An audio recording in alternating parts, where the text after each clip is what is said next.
Question Everything with Brent Allery. There's a game being played, and most people don't even realize they're the pieces. Every argument, every outrage cycle, every tribal battle over who's right and who's wrong, it's all part of the script. We're told we have two sides to choose from, two opposing forces locked in an eternal struggle, left versus right, conservative versus liberal, jabbed versus unjabbed, flat versus round. But what if the fight itself is the distraction? What if it's all just wings flapping on the same vulture, while the real predator pecks apart our minds from the inside out?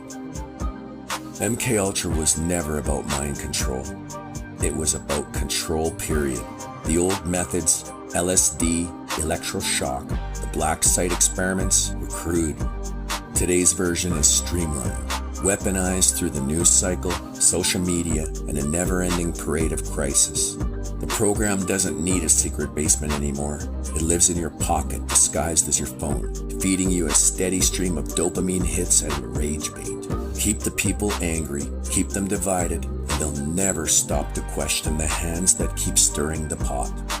And that's the beauty of it. The program do the policing for them. The jab demonize the unjabbed mock the jab. The left blames the right blames the left, and both believe they're the righteous ones in the fight. The real players, they don't care who wins, because no matter which wing you flap towards, you're still flying straight into their trap. The vulture eats regardless. And COVID was the masterpiece in this operation, a psychological experiment at a global scale. Fear became the currency, and obedience was the prize. People turned on their own families. Friendships shattered over invisible lines, and anyone who asked too many questions was cast out as a danger to society. Not because they were wrong, but because they disrupted the illusion. It wasn't about truth. It was about keeping the wings flapping while the real beast kept feeding. And as the world tore itself apart, the elite played a different game entirely. They weren't grounded while everybody else was locked inside. They weren't forced to comply with the rules that they wrote.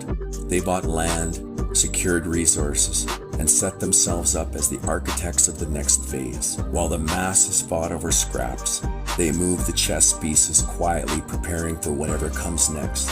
The wings flapped harder, the arguments got louder, but the vulture never stopped feeding. So here we are, still believing we're on different sides, still tearing each other down while the real enemy circles above. The bird may have two wings, but it has only